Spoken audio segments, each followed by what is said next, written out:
बहुत पुराने जमाने की बात है, जब धरती पर इंसानों के कदम नए नए पड़े थे, जब ना कोई बत्ती जलती थी, ना लोहा किसी हथियार की शक्ल में ढला था।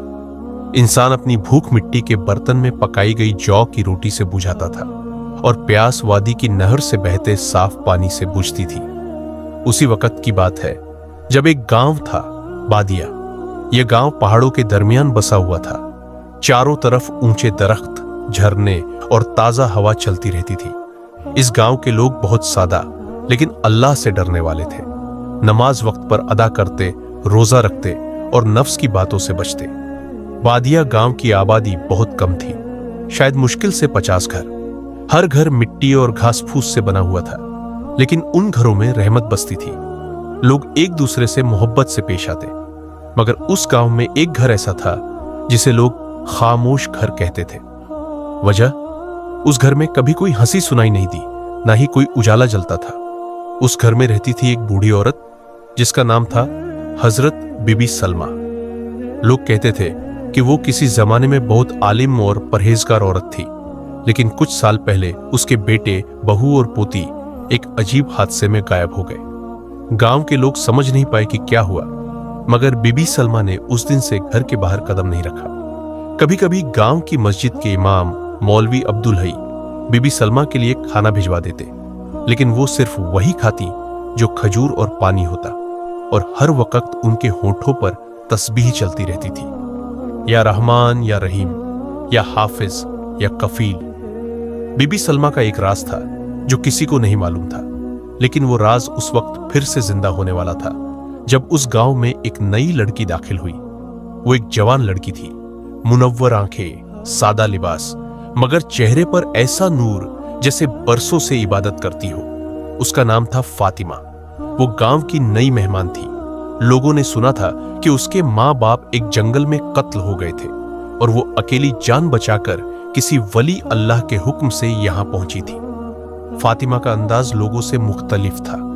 वो सवेरे सवेरे उठती, फज्र की नमाज पढ़ती और मस्जिद के बाहर बैठकर सूरह रहमान की तिलावत करती। गांव की औरतें उससे मुतासिर थीं, मगर हैरान भी, क्योंकि फातिमा कभी किसी से ज्यादा बात नहीं करती थी, लेकिन जब वो किसी की तरफ देखती तो ऐसा लगता जैसे दिल का पर्दा खुल रहा हो। एक दिन जब फातिमा वादी के किनारे बैठी थी तो एक बूढ़ी आवाज उसके पीछे आई, बेटी, सूरह रहमान पढ़ रही हो? फातिमा ने पलट कर देखा। यह बीबी सलमा थी, बरसों बाद अपने घर से बाहर निकली थी। जी हां अम्मी, अल्लाह के नामों में सुकून मिलता है, फातिमा ने जवाब दिया। बीबी सलमा उसकी आंखों में देर तक देखती रही, फिर एक अजीब बात कही, तू आई है ना उस अमानत की हिफाजत करने जो 8000 साल से शैतान की नजर में है? फातिमा चुप हो गई। हवा में एक सर्द लहर दौड़ गई। वादियों की हवा उस रोज कुछ अलग थी। फिजा में अजीब सी सर्दी थी, जबकि सूरज सिर पर चमक रहा था। बीबी सलमा की बातों से फातिमा के दिल में एक थरथराहट सी दौड़ गई थी। उसकी आंखें बीबी सलमा के चेहरे से हट ही नहीं रही थी, जैसे कोई पुराना रिश्ता दोबारा सामने आ गया हो। अम्मी, आप क्या कह रही हैं? कैसी अमानत? कौन सी नजर? फातिमा ने धीरे से पूछा, मगर उसकी आवाज में अब खौफ था। बीबी सलमा उठ खड़ी हुई। उनकी कमर झुकी हुई थी, लेकिन उनका चेहरा मजबूती और यकीन से भरा हुआ। फातिमा बेटी, 8000 साल पहले इस धरती पर एक वक्त ऐसा आया था जब अल्लाह के एक नबी को वादी बादिया में भेजा गया। उस वक्त इंसान और जिन दोनों इस जमीन पर रहते थे, साथ मगर अलग अलग। फातिमा का दिल अब तेजी से धड़कने लगा था। उसने सिर झुका लिया और तस्बीह के दाने अपने हाथ में कसकर पकड़ ली। उस नबी को अल्लाह ने एक नूरानी अमानत दी थी, एक कल्बी रहमत, जिसे दिले रहमत कहा गया। जो भी उस अमानत को अपने सीने में रखता वो हिफाजत में रहता, शैतान के वसवसे उस पर असर नहीं डालते। मगर फिर बीबी सलमा ने आसमान की तरफ देखा। शैतान ने अपनी नस्ल से एक जिन्न को उठाया। नाम था हाशिम अल बातिल। वह इस अमानत को चुराने आया। कई लोगों की जानें गई, कई घर जलाए गए, मगर उस नबी ने अल्लाह के हुक्म से उस अमानत को एक लड़की के सीने में छुपा दिया, और हर 100 साल बाद वो लड़की दोबारा जन्म लेती रही, उसी नूर के साथ। फातिमा की आंखें भर आई। अब उसे सब समझ में आने लगा था। क्या मैं वही हूं? उसने कांपती आवाज में पूछा।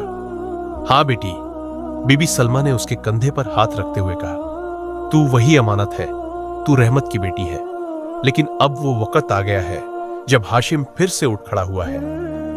उस रात फातिमा ने सोने से पहले लंबी नमाज पढ़ी। उसने सूरह बकरा की तिलावत की और फिर हाथ उठाकर कहा, या अल्लाह, अगर तूने मुझे अमानतदार बनाया है तो मेरी हिफाजत फरमा, मुझे इस्तेकामत अता फरमा। गांव की मस्जिद के पास उस वक्त मौलवी अब्दुल हई को भी एक अजीब ख्वाब आया। उन्होंने देखा कि एक काला साया गांव की सरहद पर आकर ठहर गया है। उसकी आंखें आग की तरह जल रही थी और उसके होठों से जो लफ्ज निकले वो इस तरह थे, मैं आ गया हूं, 8000 साल बाद दिले रहमत मेरा होगा। मौलवी साहब हड़बड़ाकर उठे और तकरीबन भागते हुए बीबी सलमा के घर पहुंचे। बीबी, वो लौट आया है, मैंने देखा है मेरे ख्वाब में। बीबी सलमा ने दरवाजा खोला और सिर हिलाया। हां, अब इबादत का असल इम्तिहान शुरू हुआ चाहता है। हमें उस शैतान का सामना करना होगा, लेकिन हथियारों से नहीं, बल्कि दुआओं, तिलावत और यकीन से। दूसरे ही दिन गांव की एक लड़की गायब हो गई। नाम था शाहीन। वो सुबह नदी पर गई थी मगर वापस नहीं आई। गांव में खौफ फैल गया। फातिमा ने एक कोने में बैठकर अपनी आंखें बंद की। उसके होठों से ये लफ्ज निकले, या अल्लाहू, या करीम, उस लड़की को अपनी अमान में रख, मुझे रास्ता दिखा। तभी उसकी आंखों के सामने एक मंजर आया, जैसे किसी गुफा का रास्ता, जहां से स्याह धुआं उठ रहा था। बिना देर किए फातिमा, मौलवी साहब और बीबी सलमा उस तरफ रवाना हुए। गांव की औरतें दुआ पढ़ती हुई उनके पीछे पीछे चलने लगी। गुफा के अंदर घना अंधेरा था, लेकिन जैसे ही फातिमा ने आयत उल कुर्सी पढ़नी शुरू की, गुफा की दीवारें कांपने लगी। तभी एक साया उभरा, लंबा, डरावना, और उसकी आंखें इंसानी नहीं थी। अरे ओ अमानत वाली, मैं तुझे ले जाऊंगा। उसकी आवाज धुएं जैसी थी, मगर फातिमा ने तिलावत बंद नहीं की। उसके लफ्ज मजबूत होते गए, फल्लाहु खैरु हाफिजा वहुवा अरहमुर राहिमीन। और तभी गुफा की दीवारें अब हिलने लगी थी। फातिमा के सामने खड़ा वो जिन्न अब किसी इंसानी शक्ल में आ गया था, मगर उसका चेहरा अजीब था। एक तरफ इंसानी मासूमियत, दूसरी तरफ हैवानियत की डरावनी झलक। मुझे मेरी अमानत दे दे। उसकी चीख ने गुफा की छत से मिट्टी झाड़ दी, मगर फातिमा ने नजरें नहीं झुकाई। उसने अपनी छाती पर हाथ रखा, वहीं जहां दिले रहमत था। यह नूर अल्लाह का है, तुझ जैसों की पहुंच से बाहर है।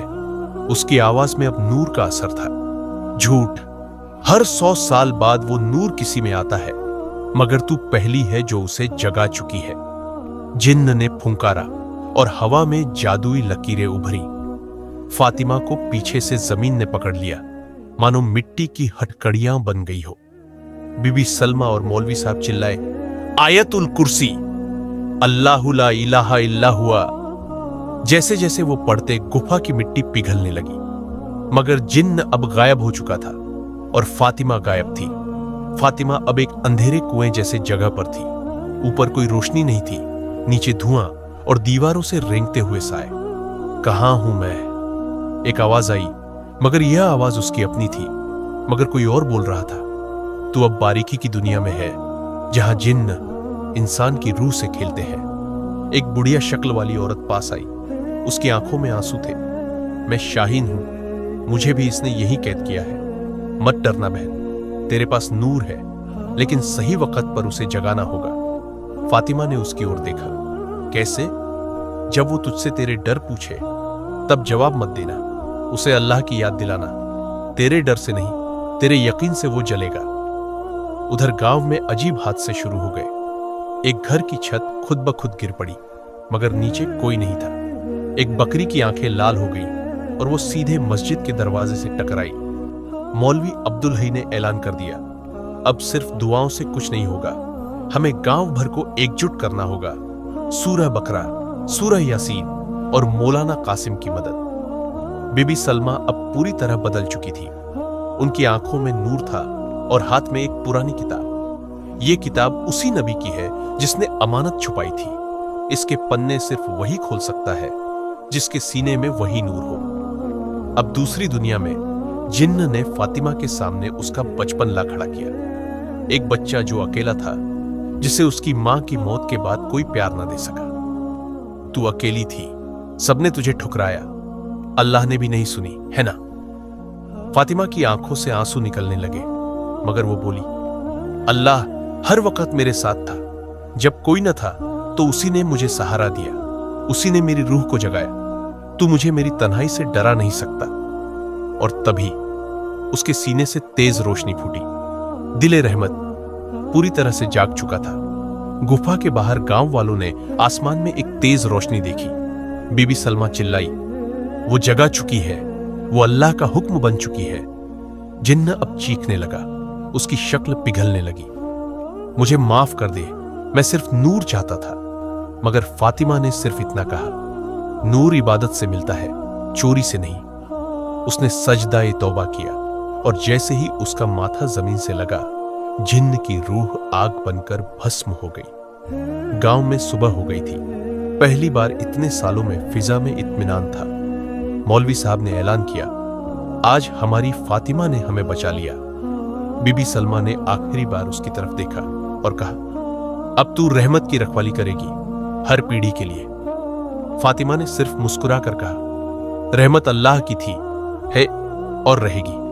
मैं सिर्फ उसकी बंदी हूं। फातिमा की वापसी के बाद गांव में सब कुछ पहले जैसा लगने लगा था, मगर सिर्फ ऊपर से। अंदर ही अंदर जमीन अब भी कांपती थी।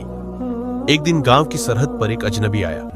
सफेद लिबास, लंबी दाढ़ी, हाथ में तस्बीह और आंखों में वो चमक जो देखने वाले को डराए भी और खींचे भी। मैं हाफिज इब्राहिम हूं, दरगाह ए शेखुल मकबूल से आया हूं। खबर मिली कि यहां कोई नूर वाला वाकया हुआ है। मौलवी अब्दुल हई चौकन्ने हो गए। आपको किसने बताया? जिन्होंने अल्लाह की राह देखी है, उन्हें रास्तों की खबर पहले मिलती है, उसने मुस्कुराकर जवाब दिया। बीबी सलमा ने फातिमा को दूर से बुलाया। इससे संभल कर रहना, उसकी आंखों में कुछ छुपा है। हाफिज इब्राहिम ने गांव में रहना शुरू कर दिया। वो बच्चों को कुरान पढ़ाता, औरतों को तस्बीह देता और मर्दों से सादगी की बातें करता। मगर एक रात फातिमा की आंख खुली। दरवाजा अपने आप खुला था और हवाओं में एक जानी पहचानी सरसराहट थी।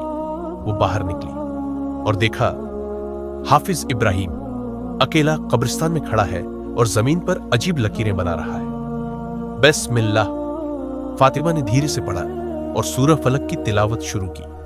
अचानक हाफिज इब्राहिम की आंखें चमक उठी। उसने पीछे देखा तो तू जाग चुकी है, रहमत की बेटी। अब उसकी आवाज बदल चुकी थी। न वह नरम लहजा, न वह तस्बीह। उसके चेहरे पर अब धुआं था और एक पुराना जिन्न जो इंसानी शक्ल में घुसा हुआ था। मैं हाफिज नहीं, मैं वही हूं जिसे तेरे नाना ने 200 साल पहले कैद किया था। फातिमा की सांसें थम गई।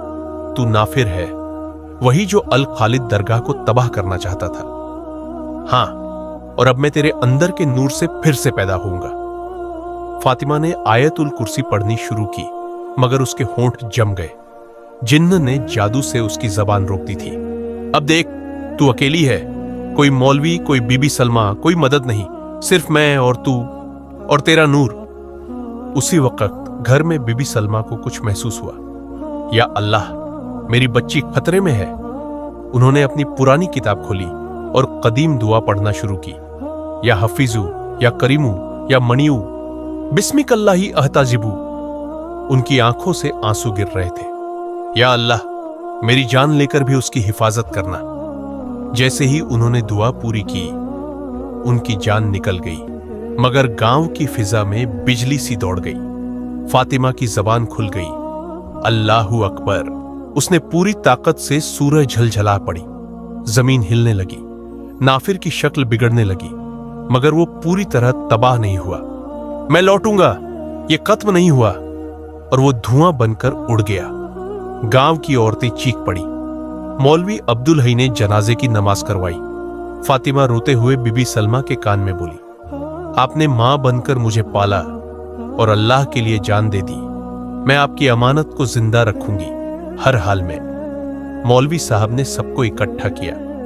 अब फातिमा सिर्फ हमारी बेटी नहीं, अब वो हमारी रूहानी रहनुमा है। उसकी हिफाजत अब सबका फर्ज है।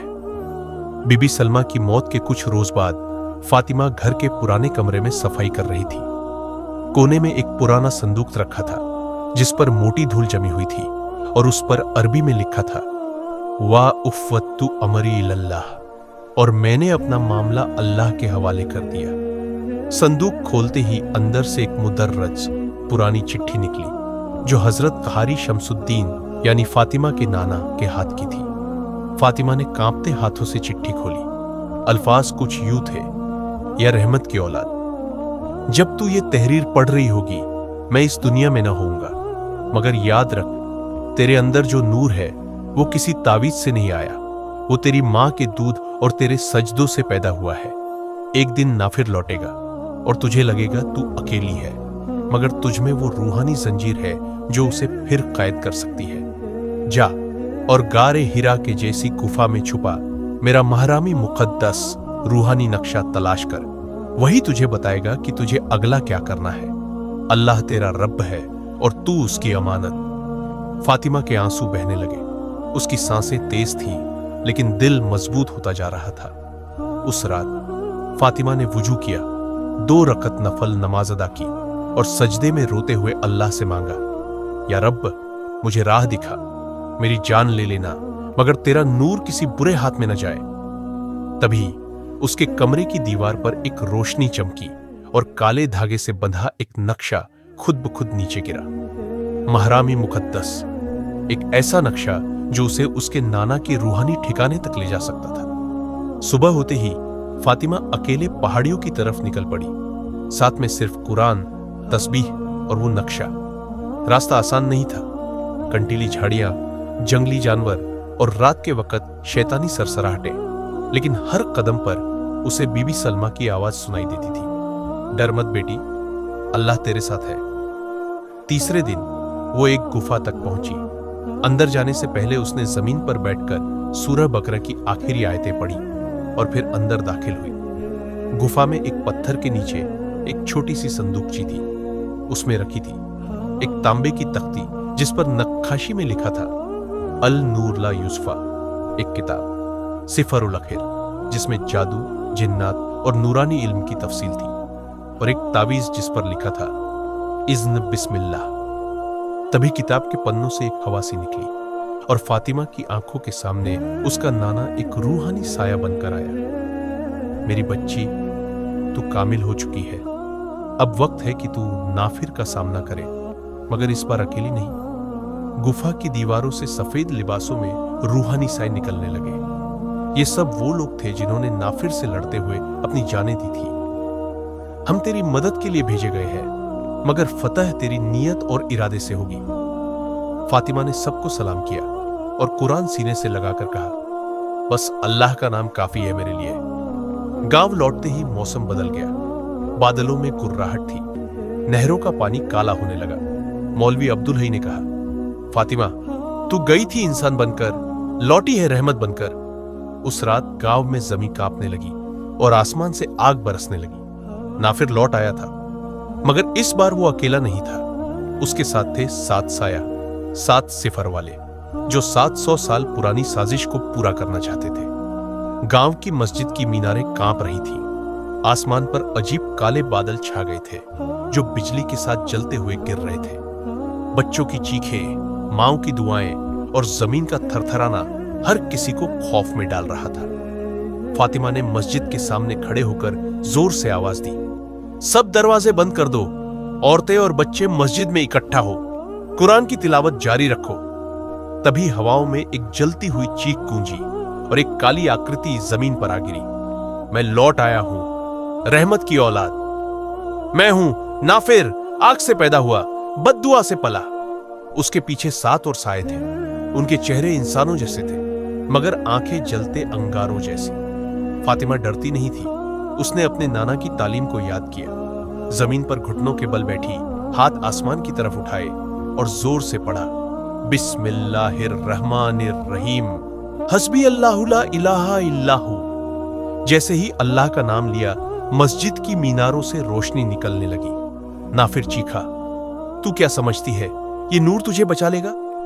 फातिमा ने जवाब दिया, नहीं, ये नूर मुझे बचाने नहीं आया, ये तुझे खत्म करने आया है। सातों सायों ने इंसानी रूप धारण कर लिया। वे असल में वो लोग थे जिन्होंने सदियों पहले काले जादू में सिफर उल अखिर की मदद से अमरता पाई थी। उनका मकसद था इल्म ए नूर को खत्म करना। हर साया अलग कबीले से था, एक हबशी, एक बगदादी, एक मगरिबी, एक हिंदवी, एक अफगानी, एक कुर्द और एक तातारी, मगर सबका मकसद एक था, अंधेरे को फैलाना। फातिमा ने वो तावीज निकाला जो गुफा से मिला था। इज़्न बिस्मिल्लाह, उसने वो जमीन पर रखा और कहा, या नूर, अगर तू मेरी नीयत देख रहा है तो मुझे अपनी एक किरण दे दे। आसमान से एक नूरी रोशनी नीचे आई और तावीज पर पड़ी। फातिमा के हाथ से निकलकर एक रूहानी तलवार बनी। जुल्फिकार ए नूर। नाफिर उसकी तरफ बढ़ा, मगर तलवार ने हवा में तड़प कर उसे पीछे धकेल दिया। गांव की औरतें कुरान की तिलावत कर रही थी, बच्चे तस्बीह पढ़ रहे थे। औरतें सुभान अल्लाह, अल्हम्दुलिल्लाह, अल्लाहू अकबर पढ़ती रही। हर लफ्ज के साथ नाफिर और उसके सायों की ताकत कम होने लगी। साया नंबर 3 बगदादी जलने लगा और फना हो गया। नाफिर चिल्लाया, बंद करो ये तिलावत, ये मेरी जान ले रही है। मगर अब फातिमा और पीछे नहीं हट रही थी। नाना के नक्शे में एक जगह अंकित थी, नुक्ताए नूर, वो जगह जहां सारे इल्मे नूर को छुपाया गया था। फातिमा जानती थी कि अगर नाफिर उस जगह तक पहुंच गया तो वो हमेशा के लिए अजेय हो जाएगा। इसलिए उसने फैसला किया, अब या तो मैं बचूंगी या बस अल्लाह का हुक्म बाकी रहेगा। नाफिर ने हवा में उड़ते हुए मस्जिद पर हमला किया, मगर फातिमा ने अपने सीने से कुरान लगाकर कहा, या रब, अगर ये तेरी किताब की तौहीन करने आया है तो तू ही इसका हिसाब कर।